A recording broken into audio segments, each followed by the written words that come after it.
Opposition leader और युवा नेता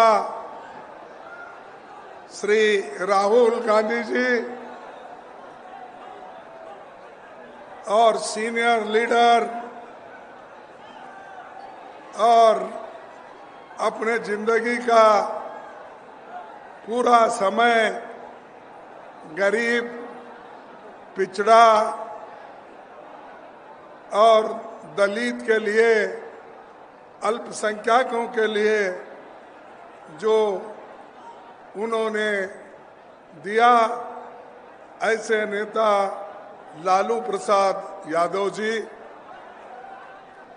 अभी धुआंधार तकरीर करके आपके सामने अपने विचार को रखा। श्री तेजस्वी यादव जी, केसी वेणुगोपाल जी, दीपंकर भट्टाचार्य जी, मुकेश सहनी जी, कॉमरेड संतोष जी, भूपेश बघेल जी, कृष्णा अलवरू जी और राजेश राम जी, अजय राय जी और सुहासिनी अली जी और शकील अहमद जी और टीकाराम जुलिया जी और हमारे मोहन झा जी, अखिलेश प्रसाद यादव सिंह, इंडिया अलायंस के गठबंधन के सारे नेतागण, पार्लियामेंट के सदस्य और विधायक, सभी को मैं स्वागत करता हूं और सबसे मैं यही आशा करूंगा, मैं सबसे आशा करूंगा कि मैं चंद बातें आपके सामने रखने वाला हूं और उसके बाद लालू प्रसाद यादव जी अपनी बात को रखेंगे। आप शांति के साथ सुनना चाहिए। बिहार लोकशाही की ये जन्मभूमि है। राहुल गांधी जी की वोटर अधिकार यात्रा सासाराम से आरंभ हो रही है। ये यात्रा 16 दिनों में 20 जिलों से होकर 1300 किलोमीटर का सफर 16 दिन में तय करेगी और 1 सितंबर को ऐतिहासिक गांधी मैदान में समाप्त होगी। इसमें तेजस्वी जी और सारे अपोजिशन के नेतागण शामिल हो। देखो भाई, ज्यादा पुकारने से वोट नहीं मिलते, काम करने से वोट मिलते हैं। जरा सुनिए भाइयों, सभी हमारे नेता लोग, सभी पार्टी के लोग इस यात्रा में वो हाजिर होंगे और जो यात्रा आपके हित में, देश के हित में, संविधान बचाने के लिए और लोकतंत्र की हिफाजत के लिए जो कर रहे हैं, उसको आप पूरा साथ देना चाहिए। भाइयों, देश में सभी को वोट का अधिकार है। संविधान ने इस वोट का अधिकार नेहरू जी की कोशिश से, बाबा साहब अम्बेडकर के कोशिश से संविधान में हर गरीब को वोटिंग का अधिकार दिया गया है। और यहाँ हमारे बिहार में से जो ड्राफ्टिंग कमेटी के प्रोटर्म अध्यक्ष सच्चिदानंद सिन्हा जी, डॉक्टर राजेंद्र बाबू जी और इनके रचनात्मक योगदान से महान चित्रकार नंदलाल बोस जिन्होंने संविधान में वो चित्र तैयार किए, उन्होंने भी बहुत बड़ा योगदान संविधान बनाने में दिया है। साथियों, सासाराम बाबू जगजीवन राम का और उनकी ये कर्मभूमि है और छुआछूत भेदभाव के खिलाफ वो लड़ते रहे और उसके बाद में मीरा कुमारी भी सासाराम से कम 2 बार जीती और वो हिंदुस्तान में पहली महिला पार्लियामेंट की अध्यक्ष बनी। ये कांग्रेस ने बनाया, ये आप याद रखना चाहिए, क्योंकि सबको अधिकार देने वाला कांग्रेस पार्टी हमेशा बैकवर्ड्स, पिछड़े, आदिवासी, दलित सबको समान दृष्टि से देखकर उनके साथ जुड़ता है। और यही कोई सिर्फ चुनाव के लिए हम नहीं, बल्कि लोकतंत्र के लिए लड़ रहे हैं, संविधान के बचाने के लिए लड़ रहे हैं। इसको आपको याद रखना, आपके वोटों की सुरक्षा के लिए लड़ रहे हैं। भाइयों, मैं आपसे यही कहूंगा कि भारत जब आजाद हुआ तो उसने एक क्रांतिकारी कदम उठाया। उसने अपने सभी नागरिकों को, चाहे वो पढ़े लिखे हो, चाहे वो अमीर हो, चाहे वो गरीब हो, महिला हो, पुरुष हो, युवा हो, इन सबको अगर वोटिंग का अधिकार दिया है, इस देश के आजादी की जो हिस्सा लेकर काम किए हैं, तो वो नेहरू जी, अंबेडकर, महात्मा गांधी, चंद्र बोस और जितने भी लोग आजादी के लड़े, उन लोगों ने मिलकर हम सबको एक अधिकार दिया, वो वोटिंग का अधिकार। उस वोटिंग के अधिकार को आज मोदी लाल किले के ऊपर ठहरकर ललकार रहा है, लोगों को कह रहा है, ये देखो तुम्हारे वोट मैं ले लूंगा। हमारी वोट खींचने की कोशिश वो कैसा कर रहे हैं? वो अप्रत्यक्ष रूप से, इनडायरेक्टली वो कर रहे हैं। वो वहां पर लाल किले में ठहर कर वो कहते हैं इस देश की सेवा में सबसे ज्यादा अगर देन है, अगर कोशिश है तो आरएसएस का है। उन्होंने कहा आरएसएस 100 साल से देश की सेवा कर रहा है, एक बहुत बड़ा एनजीओ है। ये प्रधानमंत्री मोदी जी लाल किले पे ठहरते बोलते हैं। अरे भाई, ये आरएसएस वाले तो देश के आजादी के खिलाफ थे। इन्होंने तो महात्मा गांधी जी को उनके चेलों से, उनके लोगों से अलग कर दिया। और ऐसे लोग देश की सेवा करते हैं। बोलो कितने लोग तुम्हारे जेल में गए, बोलो तुम्हारे लोग कितने सूर्य पे चढ़े, बोलो तुमने लोग कितने स्कूल कॉलेजेस छोड़ के मैदान में आए। आपका एक आदमी भी जेल नहीं गया। बताओ आरएसएस का कौन है? कोई एक नहीं मरा। यहां तक कि ये लोग ब्रिटिशर को एप्लीकेशन देते थे नौकरी के लिए, हमको जेल से बाहर करो देते थे, हमको मत पकड़ो, हम क्या है आपके साथ रहेंगे, ये बोलते थे। ऐसे लोगों की तारीफ अगर मोदी जी लाल किले पे ठहर के बोलते हैं तो उन आजादी की आत्मा जो आजादी के लिए लड़े, लाखों लोग मरे, उनकी आत्मा क्या कह रही होगी ऊपर। अरे एक आदमी ऐसा भी आया देश में जिनके लिए हमने खून बहाया, जिस देश को आजादी करने के लिए हम सब कुछ किया, अपनी जान नोचर की, लेकिन ये आदमी हमारे खिलाफ बोल रहा है। इसीलिए मैं कहता हूं ये बहुत खतरनाक आदमी है।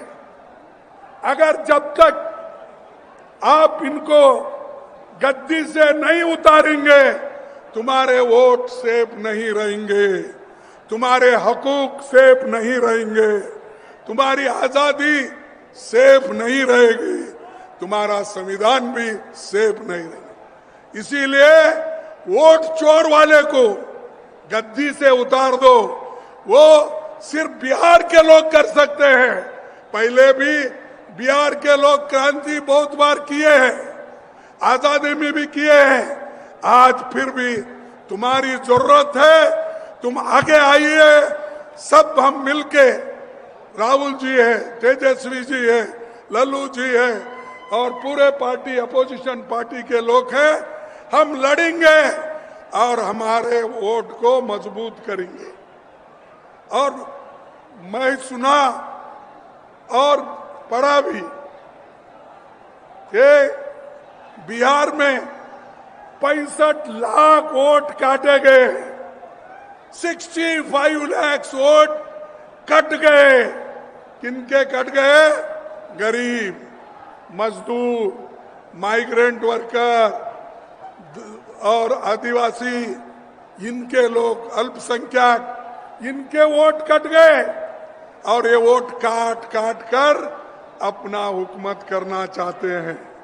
अरे भाई, इस देश के लोग थोड़ा सा खामोश बैठते हैं, लेकिन इसका मतलब ये नहीं है कि आप उनको शोषण कर सकते हो। मैं आपसे यही कहूंगा कि जो बाबा साहब अंबेडकर ने और जो महात्मा गांधी ने, नेहरू जी ने हर इंसान को एक वोट दिया है, उसकी कीमत एक ही है और अमीर हो गरीब हो सबको वो बराबर है। तो ये काम आज हम लोग इसको मजबूती के साथ करना है। तो इसीलिए मैं आपसे विनती करता हूं कि आप लोग मजबूती के साथ आज गठबंधन के लोगों के साथ आप रहिए। ये सरकार बदलेगी, जरूर बदलेगी और इनका कोई अस्तित्व नहीं रहेगा। और आने वाले दिनों में भी बिहार में भी सरकार बदलेगी। आपके कोऑपरेशन से बिहार में सरकार बदलेगी, क्योंकि यहाँ तो अंधे बहरे इनकी सरकार है, क्योंकि यहाँ किसका सुनता नहीं कोई। मुझे तो ऐसा हुआ हैरान, मेरे लोग ऐसा बोल रहे थे कि उनको हेलीपैड तक आने नहीं दिए और उनको वहां से रोका गया।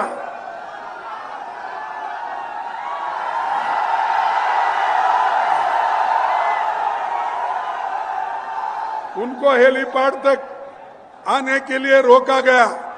तो आप सरकार बदलेंगे, ये पूरे लोग बदल जाएंगे। अगर सरकार को नहीं बदलेंगे वो आपकी गलती है। और इसके लिए बड़ी मेहनत के साथ राहुल जी और तेजस्वी कदम उठा रहे हैं। और हम ये अरे सुनो भाई, सुनो भाइयों, मैं आपको और एक बात बोलता हूं कि इलेक्शन कमीशन ये सरकार का एजेंट बन गया है। और उन्होंने एक कानून लाया था 2023 में, क्या अगर इलेक्शन कमीशन मेंबर, चेयरमैन कोई भी गलती करता है तो उसके ऊपर केस नहीं डाल सकते। अगर कुछ भी कर सकता है गड़बड़ी तो उसको कुछ आप एफआईआर नहीं कर सकते, क्रिमिनल केस नहीं डाल सकते। तो इसीलिए भाइयों ये पूरा 2023 में अपना मजबूती करके 2024 में ऐसी धोखाधड़ी करके डकैती डाल के चोरी करके उन्होंने वोट लिया है और इस चोरों को भगाना है। भाइयों मैं आपसे ये कहता हूं कि ये जरूरी है और बीजेपी आरएसएस ये बहुत बड़ा खतरनाक है। ये गरीबों के लिए, युवाओं के लिए और खास करके महिलाओं के लिए, क्योंकि महिलाओं का वोटिंग अधिकार बीजेपी आरएसएस नहीं चाहती थी। उन्होंने तो खुला करके ये कहा जवाहरलाल नेहरू जी को, नेहरू जी गलती कर रहे और वो एक दिन रियलाइज करेंगे कि नेहरू जी सबको वोटिंग का अधिकार दे रहे हैं और सब महिलाओं को भी अधिकार दे रहे हैं। एक दिन वो रियलाइज करेंगे, उनको जब यही महिला कुर्सी से हटाएगी तब वो फिर याद करेंगे। इसीलिए बीजेपी और जो भी आरएसएस है, देखो तुम ऐसा पुकारना, मैं आपको बोलता हूं सुनना है सुनो, नहीं तो नहीं सुनने वाले बाहर जाओ। 10 लोग भी रहे तो मैं भाषण करूंगा, इसका कोई ये नहीं है। यहाँ पर हम सुनने के लिए हैं। भाइयों मैं आपको और एक बात कहना चाहता हूं, जो आज बीजेपी के लोग हर बात पर हमको तंग कर रहे हैं, यूनिवर्सिटी में तंग कर रहे हैं, स्कूल में तंग कर रहे हैं, सिलेबस बदल रहे हैं, यूनिवर्सिटी में बदल रहे हैं और गवर्नर तो आज सरकार की चमचा होके काम कर रही है। अरे ये देखो, ये चीजें जब तक आप नहीं समझेंगे पुकारने से कुछ नहीं होगा। तो इसीलिए मैं आपसे आखिरी एक बात कहूंगा, वो ये कह के छोड़ूंगा कि जो देश में ज्वलंत मुद्दे हैं, जो इन्फ्लेशन का है, नौकरियों का है, घर का है, शिक्षा का है, स्वास्थ्य का है, ये सब मुद्दे हमको छुड़ाना है। मोदी इधर ध्यान नहीं दे रहे और मोदी को ये मालूम होना चाहिए, अगर जनता के जो मुश्किलात है अगर वो नहीं सुनेंगे, उनको जनता आज नहीं कल हटा के रहेगी और वहां पर हमारी अच्छी सरकार लाएंगे। मैं मोदी आपके वोट चुराता है, मोदी युवाओं की नौकरी चुराता है, मोदी किसानों का एमएसपी चुराता है, मोदी आपके हकूक चुराता है। इसीलिए ये चोर है और इस चोर को निकालना जरूरी है। आखिरी में मैं ये कहूंगा भाइयों, एक मुझे कविता याद आती है, वो एक कविता कह के मैं अपने भाषण को समाप्त करूंगा। ये कविता